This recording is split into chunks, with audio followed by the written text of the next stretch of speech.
दोस्तों अभी हमने कंपोनेंडो एंड डिविडेंडो के बारे में पढ़ा। हमने बिल्कुल बेसिक नॉलेज लिया, ओवरव्यू लिया, क्योंकि ये यूनिट का पार्ट नहीं है, वो रेशियो एंड प्रोपोर्शन में पढ़ा जाता है। लेकिन कुछ क्वेश्चन अलजेब्रा के ऐसे हो सकते हैं जो कि क्या कंपोनेंडो एंड डिविडेंड से सॉल्व हो सकते हैं। वही उसी टाइप का हमने एक क्वेश्चन लिया है।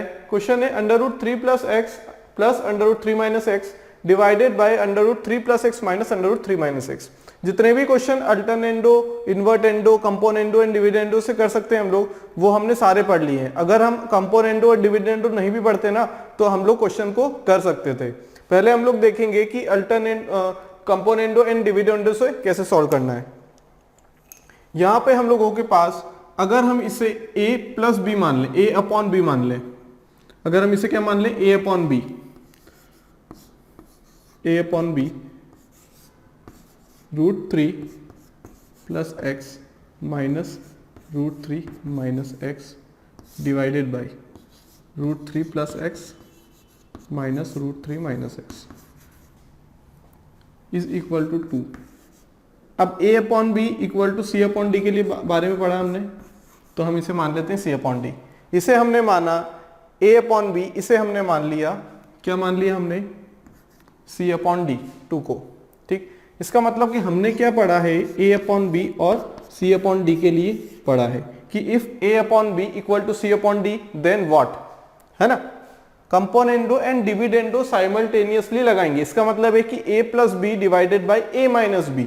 ऐसा नहीं करना कि a + b divided by b - a कर दो, नहीं, a + b divided by b - a, sorry, a + b divided by a - b। अब देखो यहाँ पे अगर हमने इस चीज पूरे को a मान लिया है, उस पूरे को b मान लिया है, c को मान लिया है 2 और d को मान लिया हमने 1, कुछ नहीं है, मतलब 2/1 है। अब अगर हम अल्टरनेट कंपोनेंडो एंड डिविडेंडो लगाएंगे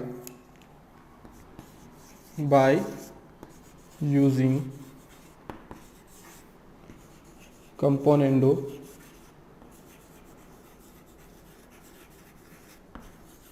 एंड डिविडेंडो, अगर यहां पे लगा दें तो ये क्या हो जाएगा, a + b upon a - b equal to c + d upon में c - d। अगर हम ऐसा कर लें, देखो a क्या है हम लोगों के पास, √3 + x, ये पूरा जो न्यूमरेटर में है ये क्या है हम लोगों के पास, ये हम लोगों के पास क्या है, a की वैल्यू है। अभी तो हमने सिर्फ a लिखा है, ये अब b लिखेंगे प्लस में। b क्या है, √3 + x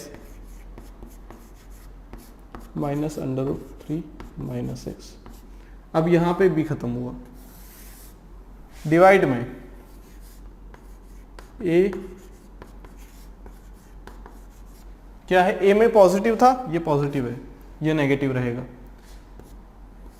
माइनस b क्या है, √3 - x माइनस √3 - x। बात समझ में आ गई। c + d, c की वैल्यू 2 है, तो 2 + 1 डिवाइडेड बाई 2 - 1। बात समझ में आ गई, इतना समझ में आ गया। अब देखो यहाँ पे कुछ कैंसिल हो रहा है क्या, हाँ, क्या कैंसिल हो रहा है, देखो √3 - x यहाँ है, यहाँ भी है, √3 - x यहाँ भी है और यहाँ भी है ना। कितना हो जाएगा, ये यहाँ से एडिशन था तो ये हो गया, यहाँ सब्सट्रैक्शन है तो क्या हो जाएगा, ये प्लस में है यहाँ पे, तो ये क्या होगा, प्लस वाला कैंसिल होगा यहाँ से, है ना, प्लस वाला यहाँ से कैंसिल, क्योंकि ये माइनस माइनस प्लस हो जाएगा तो नेगेटिव वाला 2 टाइम्स हो जाएगा, है ना। क्या लिख सकते हैं इसे, 2 टाइम्स ऑफ, एक बार ये एक बार ये, √3 + x divided by 2 times of √3 - x is equal to, ये कितना हो गया, 3/1, है ना। कंपोनेंडो एंड डिविडेंडो लगाया 3/1। अब यहाँ भी 2 से 2 कैंसिल हो जाएगा, 2 से 2 कैंसिल हो जाएगा। बात समझ में आ गई। आगे क्या करें हम लोग, देखो √3 + x आ गया हम लोगों के पास, ये यहां चले जाएगा, है ना, RHS में ले जाएंगे इसे, 3 टाइम्स ऑफ √3 - x। अगर स्क्वायर कर दे दोनों साइड, स्क्वायरिंग कर दें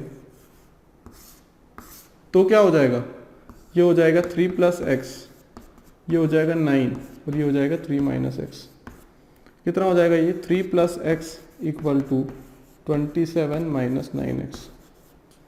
अब इसे यहाँ लेके जाएंगे तो 10x और ये 24, तो x बराबर 12/5, x इक्वल टू 12/5। कितना आंसर आ जाएगा? 12/5। ये है एक तरीका। क्या है ये? एक तरीका है हम लोगों के पास। दूसरा तरीका देखो, यहां पे कंपोनेंडो एंड डिविडेंडो लगाने की बजाय, है ना, अभी हमने a/b माना था और c/d माना था। अब हम क्या करेंगे कि देखो हमें यहां पे क्लियरली दिख रहा है कि हमने तो अभी a/b माना, मतलब पूरा टर्म a हो गया हम लोगों का, ये पूरा टर्म a हो गया और ये पूरा टर्म b हो गया। तो हम इतना क्यों करें? हम इतना क्यों करें? जो गिवन है उसी को हम बोल दें कि ये कंपोनेंडो एंड डिविडेंडो के बाद आंसर आया है। ऐसा अगर बोल दे तो कोई दिक्कत है क्या? क्या बोलने का मतलब है कि हम मान लें इसे a+b डिवाइड में a माइनस b। ये a है, ये प्लस b हो रहा है, ये a है माइनस b हो रहा है। अभी हमने पूरे को a/b माना था, फिर हमने क्या किया था कि कंपोनेंडो एंड डिविडेंडो लगा दिया, है ना, जो हमने अभी पढ़ रखा है। लेकिन हम एक स्टेप आगे अगर सोचे, थोड़ा सा और दिमाग लगा के सोचे, तो हम ये मान सकते हैं कि जो हमें गिवन है ये कंपोनेंडो एंड डिविडेंडो लगाने के बाद जो वैल्यू आई है वो है ना। हम उल्टा चलेंगे, हम लोग उल्टा चलेंगे। अभी हमने सीखा सीधा है कि a/b अगर गिवन है तो a+b/a-b इक्वल टू c+d/c-d। अभी हम क्या मान रहे हैं कि ये जो गिवन है ना, ये है a+b डिवाइड में a-b। इसका मतलब है कि अगर हम a/b निकाल लें, अगर हम a/b निकाल लें तो ये तो छोटा हो जाएगा। अभी हमने इतना बड़ा लिखा है ना, ये डबल हो गया, वो हाफ से भी आधा हो जाएगा, है ना। इतना लिखने की बजाय इतना सा बचेगा वो, है ना। इतनी सी चीज, इतना सब कुछ करने की जरूरत नहीं, डायरेक्ट हम लोग यहां पहुंच जाएंगे, डायरेक्ट हम लोग यहां पहुंच जाएंगे। क्योंकि देखो ये क्या है, a/b, ये सॉल्व करने के बाद आया। ध्यान देना इस पे, इस चीज पे बस ध्यान देना। हम इतना कवर नहीं करेंगे, हम डायरेक्टली ये चीज लिख देंगे। इतना कवर करने के बजाय हम लोग डायरेक्टली यहां लिख दे तो हमने इतना टाइम तो बचा लिया ना अपना, इतना टाइम बचा लिया। बस करना क्या है फिर, हमें इतना सा चीज करना है, इसमें आंसर आ जाएगा हम लोगों का, ठीक है। तो यहां पे देखो हम लोगों ने अगर इसे a मान लिया है, इसे b मान लिया है, तो हम लोगों को इसे c डिवाइड में जो 1 है उसे d मानना पड़ेगा, d मानना ही पड़ेगा, है ना। अब हमने क्या बोल दिया कि अगर हमारे पास a की वैल्यू ये है, b की वैल्यू है, तो अगर हम उल्टा चले कंपोनेंडो, अभी हमने लगाया था इस केस में, अगर हम उल्टा चले, ये है मेथड 2 डायरेक्ट, है ना। तो हम क्या लिख देंगे, a/b लिख देंगे, a/b, हम रिवर्स चल रहे हैं, इक्वल टू c/d। अब हमने क्या मान लिया कि ये जो वैल्यू है ना, ये जो वैल्यू है ये क्या है, c+d की वैल्यू है और ये d माइनस c की वैल्यू है ना। उल्टा चल लेंगे, कोई दिक्कत वाली बात नहीं है। पे हमने c+d को 2 बोल दिया और c-d को 1 बोल दिया, है ना। तो हम लोग अगर a/b और c/d निकाल ले तो कितना आसान हो जाएगा। क्या लिख देंगे हम, a+b/a-b। तो a की वैल्यू क्या हो गई, √3 + x, b की वैल्यू √3 - x लिख सकते हैं, है ना। पीछे चलो या आगे, कंपोनेंडो से बना है डिविडेंडो, है ना। जो a/b था उसी से कंपोनेंडो एंड डिविडेंडो बनाया था, लेकिन कंपोनेंडो एंड डिविडेंडो से भी तो हम a/b बना सकते हैं, वही हम कर रहे हैं। यहां सीधे चले, वहां उल्टा चलेंगे। इतना बड़ा वैल्यू दिया है तो हम लोग छोटा सा कर लेंगे, इसे a/b लिख दिया, है ना। यहां से बस वैल्यू निकालनी है कि a क्या है, b क्या है। अब यहाँ पे c+d की वैल्यू 2 है और c-d की वैल्यू 1 है। हमें क्या चाहिए, हमें चाहिए c और d अलग अलग।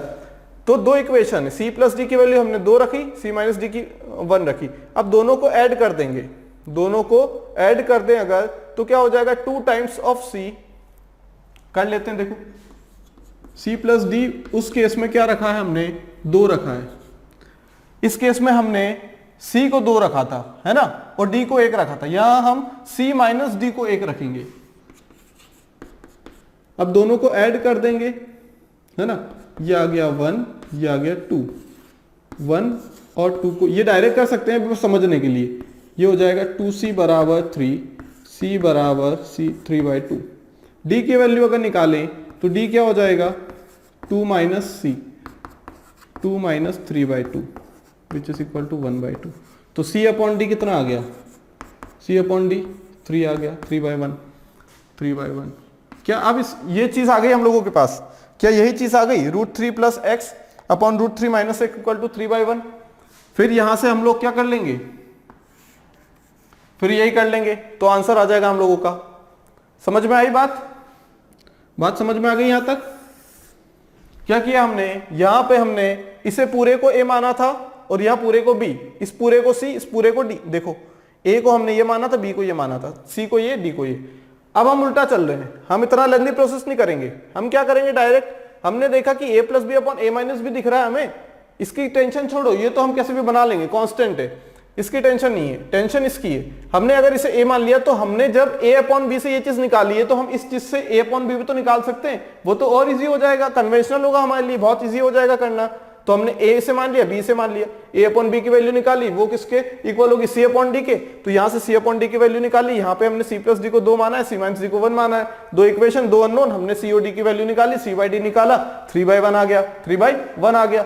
फिर वही घिसी पिटी सी प्रोसेस, ये किया था हमने डायरेक्ट, हमने एक स्टेप में आंसर ले आए, है ना, देखते ही पता लग जाएगा ना हमको तो देखते ही पता लग जाएगा कि ये वाला आंसर होगा इसका। क्लियर है। दूसरा तरीका क्या है, देखो ये मेथड तो हमने, मेथड तो सेम ही है, लेकिन करने का तरीका हमने इजी वे में बना लिया। दूसरा तरीका क्या हो सकता है, जो सबसे बेस्ट है, जो सबसे बेस्ट तरीका है, सबसे बेस्ट तरीका क्या है कि यहां पे वैल्यू रख के देख लो, वैल्यू रख के देख लो, वैल्यू भी ऐसे रख के देखो, यहां पे देखो कि यहां पे जो अंडर रूट है ना, जो अंडर रूट है, क्योंकि जो डिवीजन में रहेगी वैल्यू, मान लो 5 लिखी है तो यहां 12/5 होगा, तो एलसीएम लेंगे तो डिवाइड में √5, यहां भी डिवाइड में √5, यहां भी और यहां भी कैंसिल होगा।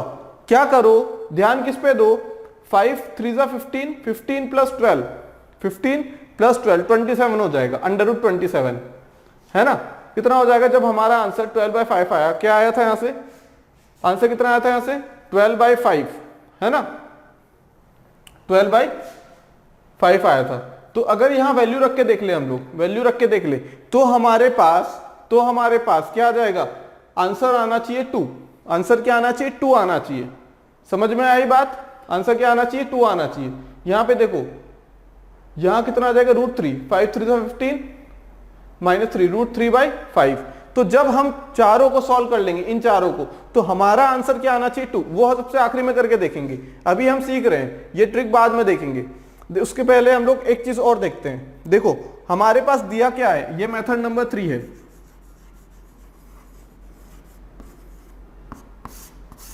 जो हम पढ़ चुके हैं, इसकी जरूरत नहीं है, इस किसी की भी जरूरत नहीं है, ठीक। हमने ये चीज देखी, हमने एक काम करते हैं, पहले हम जो आंसर निकालना है वो हम x की वैल्यू रख के देख लेते हैं, उसके बाद जो मेथड, क्योंकि उसमें थोड़ा सा स्पेस ज्यादा चाहिए, तो हम लोग ये वाली मेथड देख लेते हैं। हम लोग क्या पुट करेंगे यहाँ पे, देखो वैल्यू पुट करके देख लो, वैल्यू पुट करके देख लो। यहाँ पे अगर हम 5/7 रखें तो 21 प्लस 5 आ जाएगा, यहाँ से 5 और यहाँ से 15 माइनस 10, √10 आ गया। देखो, और ऐसे ऐसे हम रख के देख लेंगे। सबसे पहले हम लोग क्या रखेंगे, देखो यहाँ पे √3 है, हम लोग डायरेक्ट वहीं से पुट करेंगे, यहां सिर्फ आंसर लिखेंगे, है ना। इतना अगर नहीं करना है तो हम लोग पहला देखेंगे, 5/7 चेक करेंगे, ऑप्शन से जाएंगे हम लोग। अगर हम 5/7 रख दें तो ये कितना हो जाएगा, ये under root plus under root divided by under root minus under root. 5/7, 7 3 21 plus 5, 21 plus 5 25/7। तो हम 25 लिखेंगे सिर्फ, क्यों, क्योंकि ये जो डिवाइड में 7 है, मतलब उसके साथ भी अंडर रूट एलसीएम ले लिया है, तो यहां से कॉमन निकालेंगे, यहां से कॉमन निकाल के कैंसिल कर देंगे, तो बचेगा सिर्फ इतना। अब यहां पे 7 3 21 माइनस 5 20, डिवाइड में कितना हो जाएगा, 25 माइनस 20, 25 माइनस 20। बात समझ में आ गई, बात समझ में आ गई। क्या यहां से आंसर आ रहा है, क्या यहां से आंसर आ रहा है, क्या देख लेते हैं। अगर हम इसे क्या कर दें, रेशनलाइज कर दें, है ना, क्या कर दें, रेशनलाइज अगर कर दें, तो क्या आंसर दे पाएगा, ये नहीं दे पाएगा, क्योंकि यहां पे √20 है और यहां पे ये तो क्या होगा, मल्टीप्लाई में प्लस का साइन होगा, क्योंकि यहां नेगेटिव है, और यहां भी पॉजिटिव होगा, तो a² माइनस b² कितना हो जाएगा, ए स्क्वायर माइनस बी स्क्वायर, ए प्लस बी इंटू ए माइनस बी। तो ये क्या हो जाएगा यहाँ पे ए माइनस बी, ए प्लस बी आ जाएगा, तो ए स्क्वायर माइनस बी स्क्वायर मतलब नीचे आएगा 5, नीचे आएगा 5, ऊपर क्या आएगा ए स्क्वायर प्लस बी स्क्वायर मतलब 45 प्लस 2ab, है ना, प्लस 2 टाइम्स ऑफ ab, क्योंकि यहां पे पॉजिटिव था, क्या होगा 2 times of under root 500, 2 times of under root 500। क्या इसे सॉल्व कर सकते हैं कि अंडर रूट निकल सकता है 500 का? नहीं, तो पहला वाला ऑप्शन तो कैंसिल हो गया। अब इतना करके देखना पड़ेगा, अगर इनसे नहीं जाना तो इतना तो करके देखना पड़ेगा। हमने आंसर निकाला 12/5, 12/5। एक बार हमने गलत चेक कर लिया, एक बार हम सही को चेक कर लेंगे, टाइम वेस्ट नहीं करेंगे ज्यादा। अंडर रूट, ये अंडर रूट है, ये भी अंडर रूट है, डिवाइड में भी अंडर रूट है, जो एलसीएम रहेगा वो कैंसिल होगा। 12/5, 5 3 15 प्लस 12 27 प्लस यहां कितना आ जाएगा 5 3 15 3, यहां भी 27 और यहां भी 3, सॉरी यहां नेगेटिव है। अब ये क्या हो जाएगा यहाँ पे देखो, ये हो जाएगा हम लोगों के पास कितना आ जाएगा 3√3 प्लस √3 यहाँ पे ऑलरेडी है, यहाँ पे 3√3 माइनस √3, ये कितना आ जाएगा 4 टाइम्स ऑफ √3 और ये आ जाएगा 2 टाइम्स ऑफ √3, कैंसिल किया 2, आंसर क्या आ गया 2। यहां से भी हमें 2 आ रहा था, ऑप्शन रख के चेक कर लिया, एक ऑप्शन गलत है एक ऑप्शन। अब यहां पे अगर हमारी स्पीड अच्छी है तो और एक्यूरेसी भी अच्छी है और मल्टीप्लिकेशन डिवीजन भी और अंडर रूट आसानी से ले सकते हैं, तो इस मेथड से जा सकते हैं, ठीक। लेकिन सबसे बेस्ट मेथड क्या है कि इसे ही a plus B upon A minus B मान लो, इसे ही c plus D upon C minus D मानो, इतना करने की जरूरत नहीं रहेगी, ठीक। हम उल्टा चलेंगे उस केस में, यहां तक आ जाएंगे, फिर क्या स्क्वायर ही तो करना है, फिर स्क्वायर ही तो करना है हमें, बात समझ में आ गई। या फिर ये भी कर सकते हैं अगर हम कि यहां तक आ गया है तो यहां पे एक्स पुट करना इजी है या फिर यहां पे, है ना, यहां पे इजी है या यहां पे इजी है, यहां पे पुट करना इजी है क्योंकि डायरेक्ट आंसर आ जाएगा, यहां पे डायरेक्ट आंसर आ जाएगा। अगर पुट करके नहीं भी देखना है तो स्क्वायर कर लो तो भी आंसर आ जाएगा, है ना। तो ये थी थोड़ी सी लंबी मेथड, यहां पे हम मिल जाएंगे, यहां पे मिल जाएंगे, इसका मतलब कि यहां पे जब उल्टा चलेंगे हम लोग तो यहां पे आएंगे और यहां से फिर सोल्व कर लेंगे इतना सा। तीसरी मेथड क्या है, चेक करने की, पुट करके चेक कर लो, पुट करके चेक कर लो, ये वाला मेथड सही है ना, ये वाला मेथड सही है, मतलब ये डी वाला है, ये कौन सा है डी वाला, ठीक है।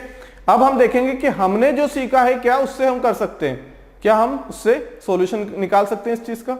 चलिए दोस्तों, अब हम देखते हैं कि हमने जो अभी तक अलजेब्रा में कॉन्सेप्ट पढ़े हैं, फॉर्मूलाज पढ़े हैं, क्या उनको अप्लाई करके हम इसका आंसर निकाल सकते हैं, देखने वाले हैं। हमने एक चीज पढ़ी है कि अगर हमारे पास x की वैल्यू √a प्लस √b है, डिवाइड में अगर √a माइनस √b है, तो x प्लस 1/x क्या होगा 2 times of a plus B upon a minus B, ये हमने पढ़ा था, चाहे a माइनस बी 1 हो या ना हो, ठीक है। अब देखो यहां पे अगर हम कंपेयर करें तो देखो यहां पे क्या है, a की वैल्यू 3 प्लस एक्स, b की वैल्यू 3 माइनस एक्स, है ना, यही तो हो रहा है। इसका मतलब क्या है, जो गिवन है हम लोगों को, इसकी वैल्यू किसके बराबर है 2 के बराबर, इसका मतलब यहाँ पे जो हमारा x है, यहाँ पे जो हमारा x है वो क्या है 2, इस क्वेश्चन के लिए x की वैल्यू क्या है 2, a की वैल्यू क्या हम लोगों की, a की वैल्यू क्या हम लोगों की 3 प्लस एक्स, वहीं अगर b की बात करें तो ये है 3 माइनस एक्स, है ना। हमने a plus B upon a minus B, 2 times of a plus B upon a minus B से x प्लस 1/x निकलेगा। x हमने कंपेयर किया, जब हमने पढ़ा था x equal to √a plus √b upon √a minus √b, तब हमने पढ़ा था कि x प्लस 1/x अगर निकालना है तो 2 times of a plus B upon a minus B, ये हमने पढ़ रखा है। हमने देखा कि इसकी वैल्यू क्या है 2 के बराबर, हमने ये भी पढ़ रखा कि इसकी वैल्यू x के बराबर, तो x बराबर 2 हो गया। a की वैल्यू क्या है अंडर रूट में 3 प्लस एक्स, b की वैल्यू क्या है कंपेयर करें तो 3 माइनस एक्स। अगर हम यहाँ पे रख दें, अगर हम इस चीज को यहाँ पे रख दें, x की value 2 plus 1/2, 2 times of a plus B, 3 plus X plus 3 minus X upon 3 plus X minus 3, और ये प्लस हो जाएगा, माइनस है तो आंसर क्या आ जाएगा हम लोगों के पास, यहाँ से x कैंसिल, यहाँ से 3 कैंसिल, क्या आ जाएगा यहाँ से, ये हो जाएगा 2 to 4 plus 1 5/2 is equal to 2 times of 3 to 6 divided by 2 times of x। यहां से x की वैल्यू कितनी आ गई 12/5। 12/5 आंसर क्या है 12/5 है ना। इतना सब कुछ करने की बजाय हम जो पढ़ा है हमने कॉन्सेप्ट उसी को अप्लाई करें तो भी तो आंसर निकाल सकते हैं हम लोग, तो भी तो आंसर निकाल सकते हैं। तो हमने जितने भी अलजेब्रा में कॉन्सेप्ट पढ़े ना उनसे जितने भी टाइप के क्वेश्चन अभी तक आए हैं या आने वाले हैं या फिर क्वेश्चन पूछ सकता है ना एग्जामिनर में, एग्जामिनर पूछ सकता है क्वेश्चन, वो हम इन्हीं कॉन्सेप्ट को लगा के सॉल्व कर सकते हैं। देखो यहाँ पे कितनी जल्दी आंसर आ गया, हमें कुछ करने की जरूरत नहीं पड़ी, कितना जल्दी आंसर आ गया। सिर्फ हमें कंपेयर करना आना चाहिए कि इस टाइप के क्वेश्चन को हम इस टाइप से कंपेयर कर सकते हैं। क्योंकि जनरली लोग क्या करते हैं, एस्पिरेंट क्या करते हैं, अल्टरनेंडो, डिविडेंडो या फिर इन्वर्टेंडो से जाते हैं, लेकिन हम लोग क्या करेंगे, हमारी जो मेथड है जो हमने सीखी उसी से जाएंगे। यहाँ पे कितना लेंदी पड़ेगा देखो इतना सारा सॉल्व करना, आंसर तो 12/5 ही आएगा, आंसर तो सेम ही आएगा। मैथ्स में यही तो अच्छी बात है कि तरीका कोई भी अपना ले आंसर सेम आएगा। तरीके से मतलब है कि हम लोग कोई भी फॉर्मूला अपना ले, है ना, लेकिन जिससे आंसर हम जल्दी ला सकते हैं, हमारे लिए इंपॉर्टेंट वो चीज है। क्योंकि एग्जाम में टाइम कम रहता है तो हम लोग जनरली क्या करते हैं, इस मेथड से जाएंगे। जनरली क्या करेंगे, इस मेथड से जाएंगे, वो सारे क्वेश्चन इसी से सॉल्व करेंगे। अब हम देखते हैं एक और क्वेश्चन जिसमें हम हमारा कॉन्सेप्ट लगा के सॉल्व करेंगे। चलिए दोस्तों अब करते हैं एक और क्वेश्चन। अगर x की वैल्यू √3/2 है तो हमें बताना है कि √1 + x plus √1 - x divided by √1 + x - 1 - x क्या होगा। अगर हम इसे क्या मान लें, अगर हम इसे मान लेते हैं a मान लो, ठीक है, क्या मान लेते हैं, अगर इस चीज को हम लोग क्या मान ले, a मान लेते हैं, ठीक। तो अब यहाँ पे अगर हम रिवर्स जाएंगे, अगर हम रिवर्स जाएंगे इसका मतलब कि अगर हम जिससे पिछले क्वेश्चन में किया था हमने 1 + x डिवाइडेड बाय √1 - x मान लिया था, है ना, इसे a + b upon a - b माना था, तो हमने इसे क्या कर दिया, इसे a मान लिया, इसे b मान लिया, इसे हम क्या मान लेते हैं, इसे हम p मान लेते हैं, मान लो इसे हम p मान लिया। हमें क्या निकालना है, p की वैल्यू निकालनी है, क्या p की वैल्यू निकालनी है। बात समझ में आ गई, किसकी वैल्यू निकालनी है, p की वैल्यू। अब हम क्या करेंगे, यहां पे देखो हमारे पास अगर p की वैल्यू, तो हम रिवर्स जा रहे हैं, हम क्या जा रहे हैं, रिवर्स जा रहे हैं, है ना, रिवर्स जा रहे हैं। अब हमने क्या किया, अगर इसे c + d मान लिया, अगर हमारी वैल्यू c + d हमने मान लिया p को और c - d हमने मान लिया 1 को, है ना, हमने इसे a + b माना है तो a/b लिख दिया, हमने इसे c + d माना है, इसे c - d, तो c/d लिखेंगे हम लोग, यहाँ पे c/d लिखेंगे हम लोग, है ना। ये क्या था, a/b हो गया, c/d। अब दोनों को ऐड किया तो 2 times of c 1 + p, c की वैल्यू 1 + p/2। बात समझ में आ गई, दोनों को ऐड किया, p + 1 2c। अब इसमें से इसे माइनस किया तो 2d = p - 1, तो d = p - 1/2। तो c/d कितना हो गया, c/d 1 + p/p - 1। समझ में आ गई बात, ठीक है। अब क्या करें, देखो 1 + x है अंडर रूट में upon √1 - x equal to p + 1/p - 1। हमें क्या वैल्यू चाहिए, p की वैल्यू चाहिए, किसकी वैल्यू चाहिए, p की वैल्यू चाहिए। x की अगर वैल्यू रख दें हम लोग यहाँ पे, x की अगर वैल्यू यहाँ पे रख दें हम लोग और फिर स्क्वायर कर दें, फिर स्क्वायर कर देंगे तो भी आंसर निकल आएगा हम लोगों का। लेकिन ये थोड़ी सी लेंदी मेथड चली जाएगी, ये थोड़ी सी लेंदी मेथड चली जाएगी अगर कंपोनेंडो एंड डिविडेंडो से जाएंगे तो। अगर हम हमारी वाली मेथड लगाते ना तो अभी तक तो आंसर आ चुका होता।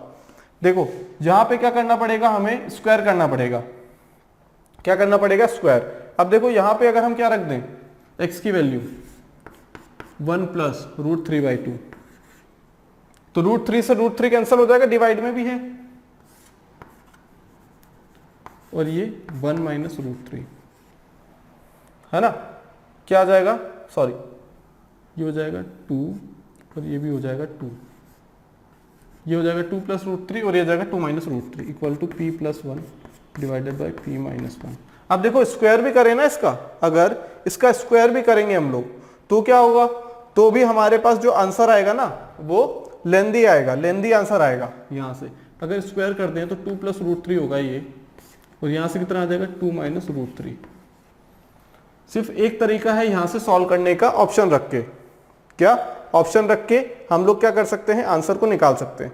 अगर हम p की वैल्यू रख दे तो p की वैल्यू 1 रखेंगे तो 0 हो जाएगा, ये तो नहीं, -1 रखेंगे तो ऊपर वाला 0, ये √3 + 1 अपॉन √3 - 1, √3 + 1 अपॉन √3 - 1 है ना, ये √3 हो गया हम लोगों के पास, और 2 + √3 अपॉन 2 - √3 है ना, स्क्वायर किया तो p² + 1 है ना, p + 1 का होल स्क्वायर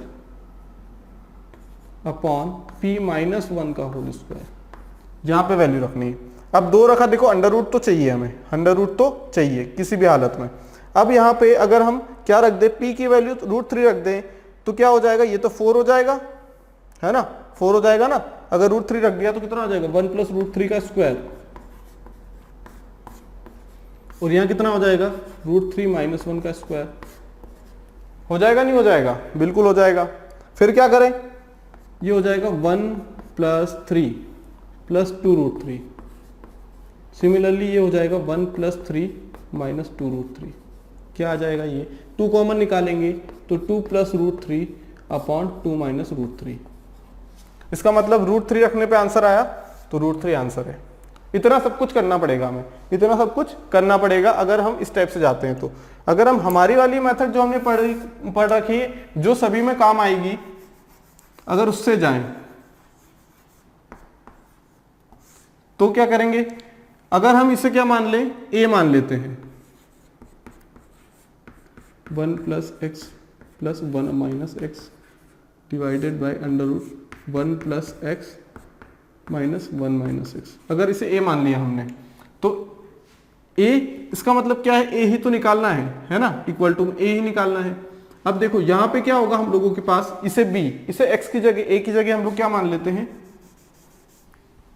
a की जगह हम लोग यहां पे q मान लेते हैं, क्या मान लेते हैं, q, क्योंकि p यहां ले लिया है, a और b में फॉर्मूला लिखेंगे, x ऑलरेडी है हम लोगों के पास, मान लो q मान लिया हमने, q निकालना है, तो क्या होगा q + 1 अपॉन q क्या हो जाएगा, q + 1 अपॉन q क्या होगा, 2 times of a + b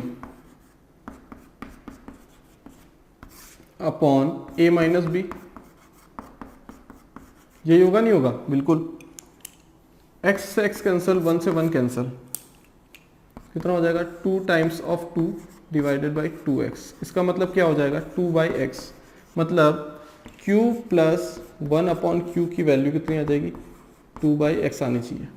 x की वैल्यू क्या गिवन है, x की वैल्यू क्या गिवन है हम लोगों के पास, √3/2 है ना, तो यहाँ √3/2, तो ये 2 ऊपर चला जाएगा, मतलब 4/√3 आंसर आना चाहिए, 4/√3 आंसर आना चाहिए, है ना। आगे बात समझ में, q ऐसी वैल्यू रखो कि 4/√3 आ जाए। अब यहां पे वैल्यू पुट करना आसान था, या यहां पे q + 1 अपॉन q में q हमारा आंसर होना चाहिए, जो हमें आंसर दे दे, है ना। अब यहां पे हमने पुट किया तो इतना सब कुछ देखना पड़ा, अगर इससे आंसर नहीं आता तो फिर से कुछ और पुट करना पड़ता, लेकिन यहां पे हम इजीली आंसर निकाल सकते हैं। 1 रखेंगे तो 1 + 1 2 हो जाएगा, कैंसिल, -1 रखेंगे तो -2 हो जाएगा, ये भी कैंसिल, √3 रखेंगे तो क्या हो जाएगा, √3 + 1 अपॉन √3, अब √3 × √3 एलसीएम ले लेंगे तो 3 + 1/√3 आ रहा है आंसर 4/√3। समझ में आ गई बात। अगर -√3 रखेंगे तो ये भी माइनस, ये भी माइनस, लेकिन ये तो पॉजिटिव हो ही नहीं सकता, तो यहाँ पे हमारा आंसर ये है। तो यहाँ पे चेक करना आसान था या यहाँ पे, बिल्कुल ऑब्वियस सी बात है, वहां आसान था। तो हम लोग कंपोनेंडो एंड डिविडेंडो को कहीं और अप्लाई करेंगे जहां एक्चुअल में उसे करना चाहिए, लेकिन ये हमने इसलिए पढ़ा है ताकि हमें पता होना चाहिए कि कंपोनेंडो एंड डिविडेंडो से भी आंसर निकाला जा सकता है। लेकिन हम तो सिर्फ इसी मेथड से जाएंगे, इसी मेथड से जाएंगे, ठीक है, ये हमने पढ़ भी चुके हैं।